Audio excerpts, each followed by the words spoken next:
केवळ महाराष्ट्रातच नाही तर मराठी माणूस ज्या ज्या ठिकाणी आहे त्या त्या ठिकाणी त्यांना छत्रपती शिवाजी महाराज, छत्रपती संभाजी महाराज हे वंदनीय आणि आदरणीय आहेत. अगदी ते दैवतच आहेत.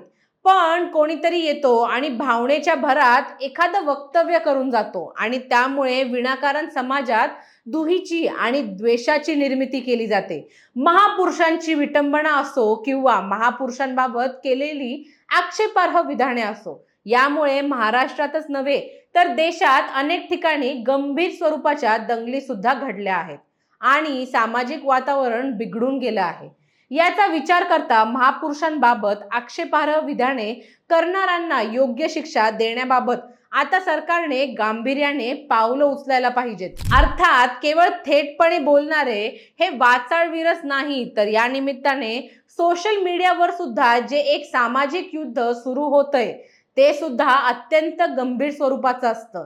अत्यंत खालच्या पातळीवर सोशल मीडियावर प्रतिक्रिया व्यक्त होत असतात. विनाकारणच एखाद्या समाजाबद्दल अविश्वासाची भावना सुद्धा निर्माण केली जात असते. गेल्या काही दिवसांमध्ये महाराष्ट्रात वाचळवीरांची डायलॉगबाजी दिवसेंदिवस जास्तच आक्षेपार्ह होत चालली आहे. त्यात आता समाजवादी पक्षाचे नेते अबू आझमी यांनीही भर घातली आहे. त्यांच्या वक्तव्यामुळे तमाम मराठी माणसांच्या भावना दुखावल्याने त्यांचा उद्रेक सध्या सगळीकडे पाहायला मिळत आहे. बुधवारी 5 मार्च रोजी त्यांना विधानसभेतून निलंबित देखील करण्यात आलं आहे. अबू आझमी काय म्हणाले, त्यांच्या वक्तव्यामुळे सध्या काय परिस्थिती झाली आहे, सगळं काही समजून घेऊया आजच्या या व्हिडिओच्या माध्यमातून. नमस्कार, मी अनुष्का आणि तुम्ही पाहताय दैनिक राज्य लोकतंत्र.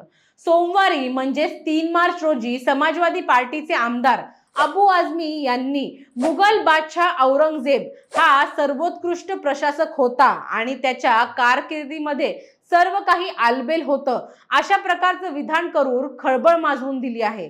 खरं तर आता छावा चित्रपटाच्या निमित्ताने महाराष्ट्रात ज्या प्रकारची वातावरण निर्मिती झाली आहे आणि छत्रपती संभाजी राजांच्या बलिदान निमित्त राज्यात अनेक ठिकाणी बलिदान मास पाळला जात असताना संभाजीराजांवर अत्यंत क्रूर पद्धतीने अत्याचार करणाऱ्या औरंगजेबचे कोड कौतुक करणारे नेते महाराष्ट्रात आहेत ही खरोखरच गंभीर बाब मानावी लागेल.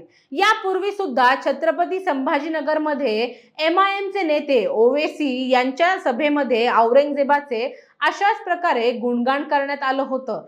संभाजीनगरमध्ये असणाऱ्या औरंगजेबाच्या कबरला भेट देऊन केवळ ओवेसी नाही तर वंचित बहुजन आघाडीचे अध्यक्ष प्रकाश आंबेडकर यांनी मराठी माणसाच्या भावना दुखावल्या होत्या.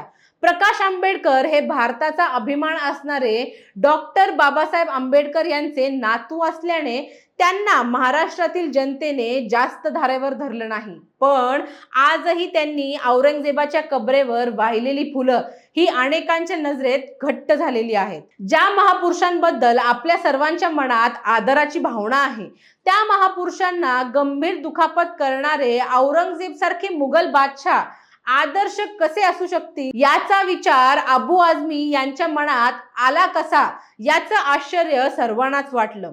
ज्या महाराष्ट्रात ते राहतात, ज्या मराठी माणसांमुळे ते आज सर्वाधिक पदावर पोहोचले आहेत, ज्या महाराष्ट्राचं अन्न ते खातात त्या प्रत्येक अन्नाच्या कणाला छत्रपती शिवरायांच्या शौर्याचा गंध आहे.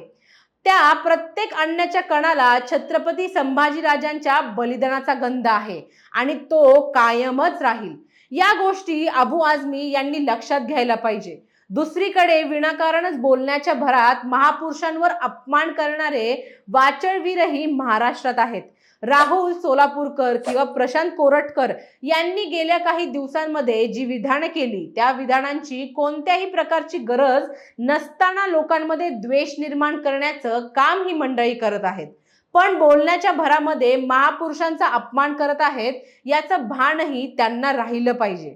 मुळात गेल्या काही वर्षांमध्ये सर्वच महापुरुष आपापल्या जातीमध्ये दुर्दैवाने विभागले गेले आहेत आणि इतर जातीतील लोकांना या आपल्या महापुरुषांबद्दल आदर वाटत नाही अशी प्रकारची भावना निर्माण होत आहे किंवा जाणीवपूर्वक निर्माण करण्याचा प्रयत्नही होत आहे. वाचळवीरांच्या अशा प्रकारच्या आक्षेपार्ह विधानांमुळे हा गैरसमज विनाकारणच वाढत जात असतो। काही वेळा अज्ञानातून सुद्धा महापुरुषांचा अवमान होऊ शकतो, पण त्यामध्ये कोणतीही तशा प्रकारची भावना नसते। साहजिकच सरकारला आता हा विषय गांभीर्याने घ्यावा लागणार आहे, कारण आगामी कालावधीमध्ये अशा प्रकारचा विषय सातत्याने समोर येणार आहेत। कोणीतरी एकाने केलेल्या चुकीच्या विधानाचा फटका संपूर्ण समाजाला बसण्याचा धोका लक्षात घेऊन अशा विषयाला पूर्णविराम देण्यासाठी किंवा अशा विषय निर्माण करणाऱ्यांना योग्य शासन देण्यासाठी एखादी वेगळी यंत्रणा उभारावी लागणार आहे।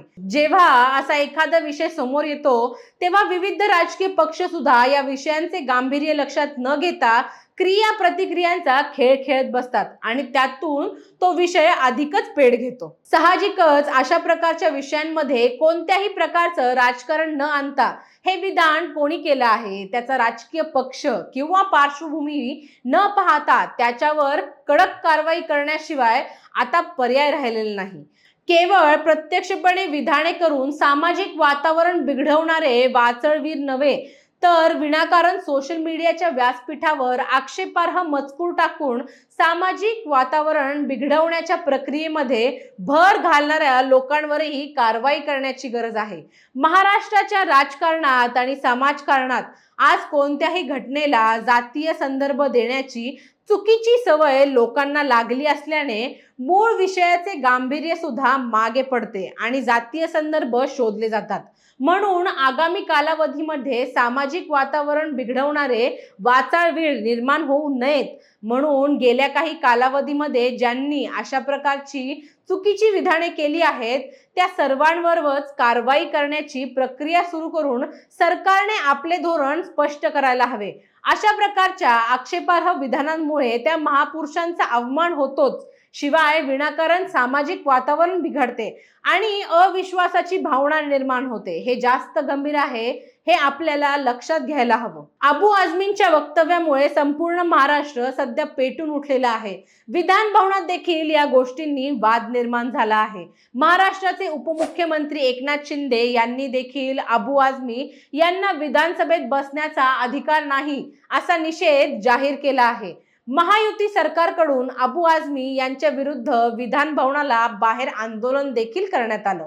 त्यांची आमदारकी रद्द झाली पाहिजे अशी मागणी सध्या महायुती आणि अनेकांकडून करण्यात येत आहे। आता अबू आझमींच्या निलंबनामुळे काही प्रमाणात शांतता निर्माण होईल, पण येणाऱ्या काळात अबू आझमी आणि अशा विचारधारेच्या माणसांविरोधात सरकार काय पाऊल उचलणार हे पाहणं महत्त्वाचं ठरणार आहे। अबू आझमी यांच्या या वक्तव्यावर तुमची काय मते आहेत? सरकारने या वाचळवीरांविरोधात नक्की काय धोरण आणलं पाहिजे? तुमची मते आणि प्रतिक्रिया आम्हाला कमेंट करून नक्की कळवा। आणि जर राज्य लोकतंत्र चॅनलवर नवीन असाल तर चॅनलला सबस्क्राईब करायला विसरू नका। धन्यवाद। दैनिक राज्य लोकतंत्र।